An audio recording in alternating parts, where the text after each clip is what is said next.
നമ്മുടെ റെസ്റ്റോറൻറ്റിലെ ഏറ്റവും കൂടുതൽ ആൾക്കാർ സദ്യയുടെ കൂടെ റെസ്പോണ്ട് ചെയ്തിട്ടുള്ള ഒരു ഐറ്റമാണ് കറിനാരങ്ങ അച്ചാർ. അതെങ്ങനെ ചെയ്യാന്നുള്ളത് നമുക്ക് പെട്ടെന്ന് നോക്കാം. നല്ലെണ്ണ ഒഴിക്കുക, ചൂടായി വരുമ്പോൾ കടുക് ഉലുവ ഇട്ട് നന്നായിട്ടൊന്ന് മൂപ്പിക്കുക, കറിവേപ്പില ഇടുക.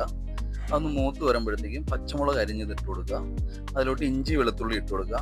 അതൊന്ന് നന്നായിട്ട് പച്ചമുളക് മാറുന്നവരെ വഴറ്റുക. അതിലോട്ട് കാശ്മീരി മുളക് പൊടി, സാദാ മുളക് പൊടി ഇടുക. അതൊന്ന് നന്നായിട്ട് മൂപ്പിക്കുക. നന്നായിട്ട് മൂത്ത് വരുമ്പോഴത്തേനും അതിൽ കുറച്ച് മല്ലിപ്പൊടി, പിന്നെ കുറച്ച് മഞ്ഞൾപ്പൊടിയോടെ ആഡ് ചെയ്ത് കൊടുക്കുക. നന്നായിട്ടൊന്ന് യോജിപ്പിച്ചെടുക്കുക. എന്നിട്ട് അതിലോട്ട് കുറച്ച് വെള്ളം, കുറച്ച് വിനാഗിരി ഒഴിച്ച് ഒരു തിക്ക് കൺസിസ്റ്റൻസിയിലാക്കി എടുക്കുക.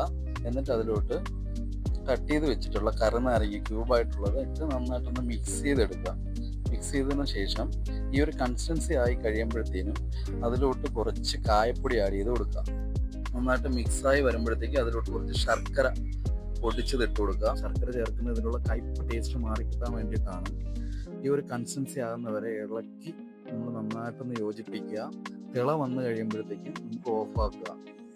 ഇത്രേ ഉള്ളൂ, സിമ്പിളാണ്. എല്ലാവരും ഒന്ന് വീട്ടിൽ ട്രൈ ചെയ്ത് നോക്കുക. തണുത്ത് കഴിയുമ്പോൾ നമുക്കൊരു തിക്കായിട്ടുള്ള ഒരു അച്ചാർ റെഡി ആയിരിക്കും.